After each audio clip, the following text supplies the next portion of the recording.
할렐루야. 예, 우리 앞뒤에 불 보시고 주님의 사랑으로 인사들 나눕시다. 사랑합니다. 반갑습니다.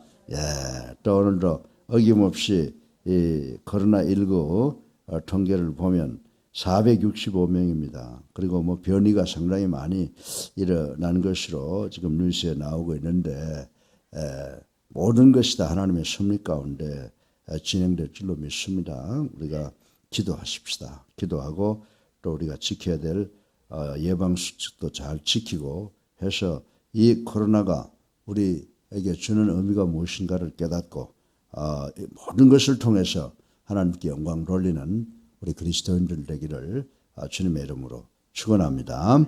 예, 지금 이제 우리가 영상을 위해서 최소한의 새벽기도 멤버들이 나와서 기도하고 찬양하고 예배를 드립니다. 지금 많은 분들이 새벽 예배 영상을 참여하고 있습니다. 우리 국내뿐만이 아니라 지금 해외에 있어도 우리가 로스앤젤레스나 그리고 달라스, 버지니아 또 브라질 상파울에서도 많은 분들이 참여를 하고 있습니다. 오늘 새벽 예배를 통해서 하나님께 영광 돌리기를 원하는 우리 모두에게 하나님의 크신 사랑이 함께 하시고 어려운 세상 속에서 승리하는 우리 성도들 되시기를 주님의 이름으로 축원합니다.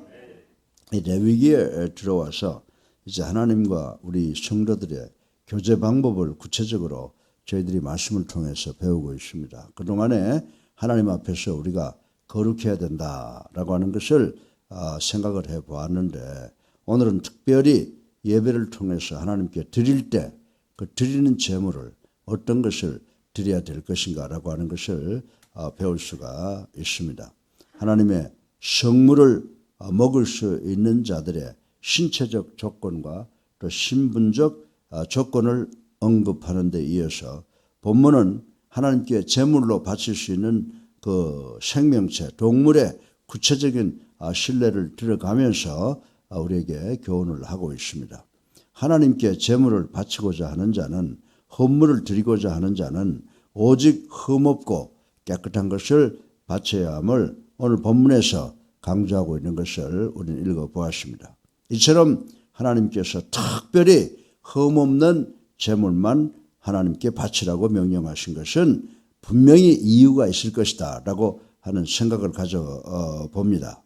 예, 여러분들 그 이유가 무엇일까요? 몇 가지를 생각해 본다면 이 불완전하거나 이상이 있는 짐승을 제물로 드리는 것은 참 믿음이 결여된 행동으로 하나님을 향한 이 드리는 자들, 예배하는 자들의 자세가 병들어 있음을 뜻하는 것이라고 말씀을 드릴 수가 있습니다. 우리가 인간들끼리라도 어른들에게 뭐 드릴 때 사과를 하나 드려도 거기 뭐 고리 먹었다거나 뭐 썩었다거나 이런 건 제끼고 가장 좋은 것을 바치는데 우리가 그걸 못하고 아무거나 부모에게 드린다라고 하는 것은 그 사람이 문제가 있다는 것을 나타내고 있는 거예요. 더욱이 우리가 하나님께 드리는데 흠 있는 것을 바치는 것은 믿음으로 병들었다라고 하는 것을 나타낸다고 성경이 이야기를 하고 있습니다. 그리고 이스라엘 백성들로 하여금 완전한 제물의 헌납을 통하여 하나님께 자신을 전적으로 헌신, 성결하는 법을 배우도록 하기 위함이라고 말씀을 드릴 수가 있습니다. 그리고 그 이유인즉 하나님께서 제사를 통해서 예배를 통해서 진정으로 받으시기를 원하는 바는 물질이 아니라는 거예요. 제물이 아니라는 겁니다. 바로 물질을 드리는 예배자의 통회하는 심령과 헌신 또는 하나님을 경외하는 마음을 요구하고 있다는 사실을 우리는 분명히 깨달아야 될 줄로 믿으시기 바랍니다. 그리고 하나님께 나가고자 하는 자는 신분 및 지위 고하를 막론하고 모든 흠과 죄악으로부터 자신을 어떻게 해야 돼요? 자신을 정결하게 해야 하며 올바른 예배를 위해서는 모든 부정으로부터 먼저 자신의 깨끗함을 이룩을 해야 된다라고 하는 것을 교훈하고 있다고 말씀을 드릴 수가 있습니다. 한편 하나님께서는 정결한 짐승을 제물로 드릴 것을 명령하시죠. 정결한 제물을 하나님께 나에게 가져와라 라고 명령하실 뿐만이 아니라 이 짐승 새끼를 제물로 드릴 경우 최소한 7일 이상 그 어미 품에 둘 것을 말씀을 하고 있습니다. 이 새끼와 어미를 같은 날에 죽이지 말 것을 명령하고 계시는데 이는 하나님의 자비의 정신이 깊이 반영된 것으로 우리에게 영적 교훈을 주고 있다라고 하는 것입니다. 첫 번째로 인간 세계나 동물의 세계를 막론하고 그 어버이와 자식 간의 인륜의 및 법칙 및 애정 관계는 신성하게 보존되어야 한다라고 하는 교훈을 주고 있다고 말씀을 드릴 수가 있습니다. 둘째로 하나님께서는 인간을 향해 진정으로 원하시는 바는 뭐예요? 그 예배, 그 제사 자체보다도 그 예배와 제사 속에 내포되어 있는 화목정신, 아멘, 화목정신과 형제들에 대한 긍휼을 베푸는 일이다 라고 우리 주님께서 마태복음 9장 13절을 통해서 교훈을 하셨습니다. 이런 긍휼의 정신이 없는 예배는, 제사는 그것이 아무리 의식적으로 눈에 보기로 경건하게 드려질지라도 하나의 그 의식과 위선에 지나지 않는다라고 하는 사실을 우리는 알아야 됩니다. 그리고 셋째로 짐승의 어미와 새끼를 함께 죽이는 것은 잔인한 짓이므로 이러한 인간의 잔인성과 불의와 폭력을 정당화하는 자의 예배를 하나님께서는 결단코 받지 않으신다는 사실을 우리는 깨달아야 되는 줄로 믿으시기를 주님의 이름으로 축원합니다. 그럼 오늘 설교의 본론으로 레위기 22장 17절로 21절까지 말씀을 읽었는데 거기에 보게 되면 가장 중요하게 우리의 시선을 끄는 말씀이 있습니다. 뭡니까? 흠 없는 것으로 드릴지니라. 그러면 어떤 것이 흠 없는 것을 드리는 것이냐라고 하는 것을 우리가 두 가지로 오늘 설교 본론으로 말씀을 드리겠습니다. 여러분들 예배 드리잖아요.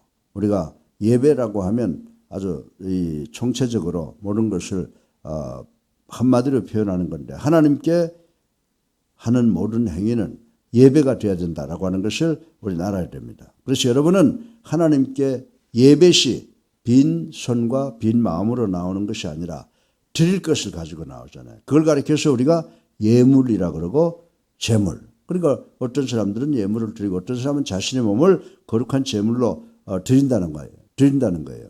그렇다고 그러면 우리가 예배 시에 예물이나 제물을 드릴 때 과연 어떠한 마음으로 드려야 되느냐라고 하는 것은 대단히 중요하다라고 하는 것입니다. 혹시 무감각하게 예배 순서의 한 과정으로 그저 동전 몇 개 혹은 지폐 몇 장을 헌금함에 집어넣지는 않습니까? 그런데 우리나라 사람들은 봉투에도 넣어서 드리고 그런데 이 서양 사람들은 안 그래요. 그냥 와서 주머니에다가 이렇게 손 집어넣어가지고 꺼내보고 1불짜리, 10불짜리 도로 집어넣고 1불짜리는 헌금함에다 넣고 이제 이렇게 하는 사람들이 많이 있어요. 물론 우리들은 그러지는 않으리라고 생각을 합니다. 그런데 오늘 본문은 예물에 대한 하나님의 명령이 기록되어 있다는 것을 우리는 알아야 됩니다. 또한 이 본문의 내용은 하나님께서 어떤 예물은 기뻐 받으시며 어떤 예물은 거절하시는가라고 하는 그 하나님의 의지 표현에 대해서 기록하고 있는 말씀이 오늘 본문의 말씀이라고 생각할 수가 있습니다.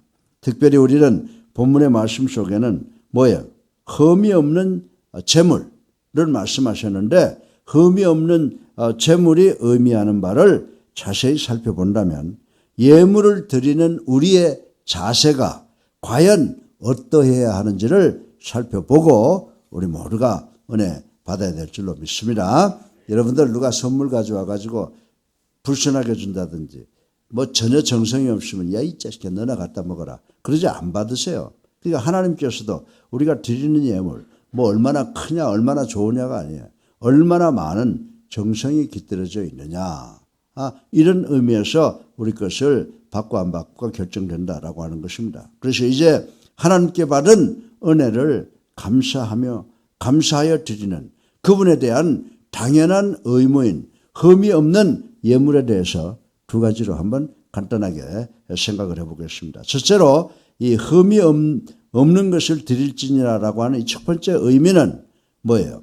우리가 그 예배 드릴 때에 무엇을 가져오든지 크고 적은 것, 귀한 것이 아니라 우리의 정성이 깃들여져 있는 예물이 흠 없는 예물인 줄로 믿으시기를 주님의 이름으로 축원합니다. 하나님께서는 이 제물로 쓸 가축이나 이런 가축들이 질병이나 또 상처가 있다든지 또 기형으로 태어난 것들을 하나님께 바치면 하나님 그거 안 받으시겠다는 거예요. 안 받으시겠다는 겁니다. 때문에 제물 드리는 우리 성도들은 제물을 선택할 때 우리가 사랑하는 부모에게 드릴 때 예쁜 사과 드리기 위해서 찾듯이 정말 정성을 다해서 우리가 그 제물을 살펴볼 수 있는 그런 관찰이 필요하다라고 하는 것을 말씀을 드리는 것입니다. 그렇습니다. 하나님이 원하시는 제물은 제가 이미 말씀드렸지만은 귀한 것이냐, 큰 것이냐, 작은 것이냐 이런 것에 관련되어 있지 않다라고 하는 것입니다. 하나님께 예물을 드릴 때는 그 드리는 자가 하나님의 뜻에 따라 얼마나 진지하게 노력하고 정성을 기울였느냐를 살피는 것이라는 사실을 우리는 알아야 됩니다. 실로 외모를 보지 않고 중심을 보시는 하나님께서는 부자의 많은 헌금보다 뭘 칭찬하셨어요? 누가복음 21장 3절에 보면 과부가 바치는 두 엽전 두 렙돈을 더 칭찬하신 것을 우리는 볼 수가 있습니다.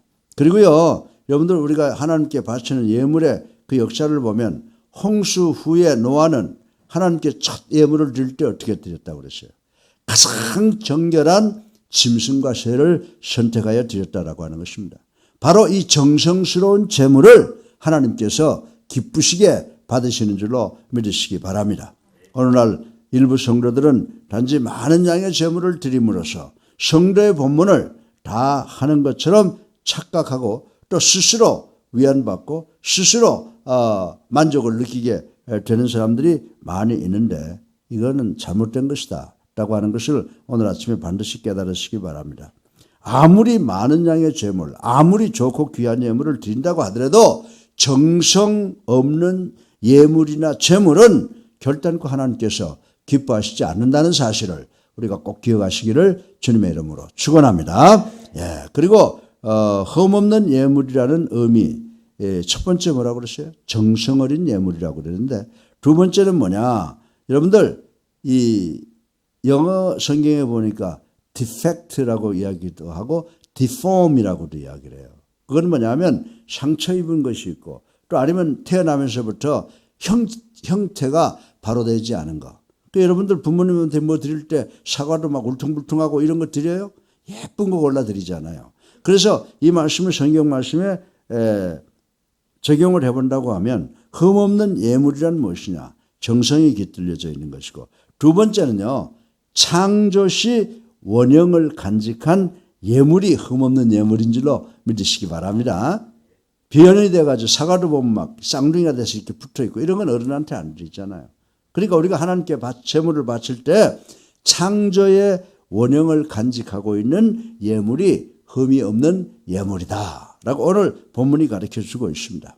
그래서 본문에서 하나님께서는 흠없는 제물의 신뢰로 눈먼 것, 상한 것, 지체에 배임을 당한 것 등을 제시하시고 이처럼 흠 있는 것을 원하시지 않는다고 분명히 선포하신 것을 우리는 알아야 됩니다.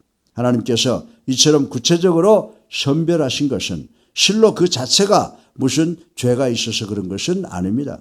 단지 그것들은 하나님의 창조의 원형을 깨뜨리는 것, 다시 말하면 죄의 영향을 받은 것으로 간주되었기 때문에 의식상 부정하게 여겨졌던 것이라고 말씀을 드릴 수가 있는 것입니다. 이는 마치 신체적으로 결함이 있는 아론의 아들들은 제사장에 위임될 수 없었던 원리와 통하는 것이다. 오늘 본문에 뭐 아론의 자손이 불구가 된 거 아니에요. 아론의 자손이 이제 전부 다 제사장이 되잖아요. 앞으로 올 모든 후손들도 이렇게 defected, deformed 이렇게 된 사람들은 제사장을 시키지 말라는 거예요. 예. 이러한 사실은 매일매일 산 제물이 되어야 하는 우리 성도들에게 적용이 된다. 아멘이죠. 그죠? 우리가 세상 살면서 죄 많이 짓잖아요. 우리의 생각과 말과 행동으로. 하나님 이거 원치 않으신다는 거죠.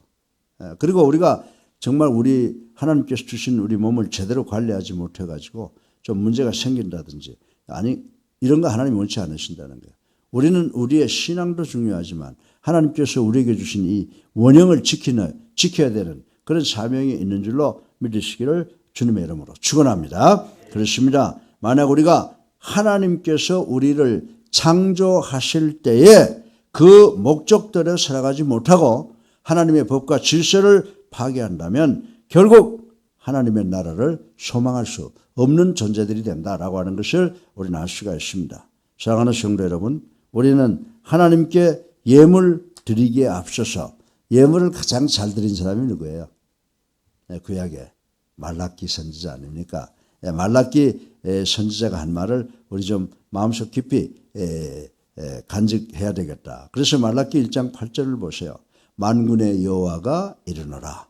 너희가 눈먼 희생제물을 바치는 것이 어찌 악하지 아니하며 저는 것 병든 것을 드리는 것이 어찌 악하지 아니하냐.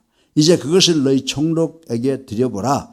그가 너를 기뻐하겠으며 너를 받아주겠느냐. 너희들 높은 사람들한테 선물을 주는데 쓸모없고 뭐 별볼일 없는 걸 드리면 그 사람이 그거 받아주겠느냐. 하물며 천지를 창조한 나 창조주 너희 하나님께 그렇게 바쳐서는 안 된다. 이 말씀이시거든요. 그래서 우리가 헌금할 때 제물을 드릴 때마다 이 말라기서 1장 8절을 한번 가슴속 깊이 새겨봐야 되는 줄로 믿으시기 바랍니다. 그리고 진정 하나님께서 원하시는 제물 뭐예요? 흠이 없는 제물은 어떤 것인가? 라고 하는 것을 우리가 하나님께 예물 드릴 때마다 제물 드릴 때마다 생각해 봐야 되는 줄로 믿으시기 바랍니다. 그래서 정성이 깃들고 하나님의 창조 목적에 합당한 예물, 과연 그것이 하나님을 기쁘시게 해드리는 흠없는 예물이라고 생각하지 않을 수가 없습니다. 사랑하는 성도 여러분, 우리는 하나님께 흠없는 예물을 드리는 동시에 우리 자신이 흠이 없어야 되는 줄로 믿으시기 바랍니다.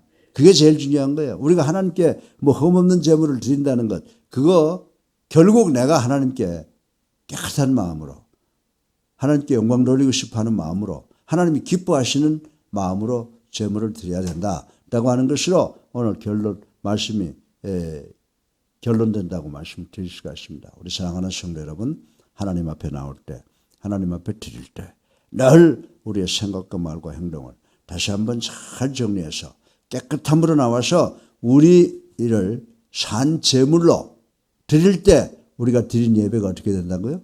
신령과 진정으로 드린 예배가 되는데 하나님은 어떤 예배를 찾으신다고요? 하나님은 신령과 진정으로 예배드린 자를 찾는다. 그래서 예물이라고 하는 것은 내 자신이라고 생각을 해야 돼요. 제물이라고 하는 것은 내 자신이라고 생각해야 돼요. 우리가 예배드릴 때마다 정말 깨끗한 심령으로 하나님이 기뻐하시는 그런 마음과 우리 육신 모든 것을 다 합쳐서 정성껏 하나님께 드리는 우리 모두가 되시기를 주님의 이름으로 축원합니다. 사랑이 많으신 아버지 하나님 참으로 감사합니다.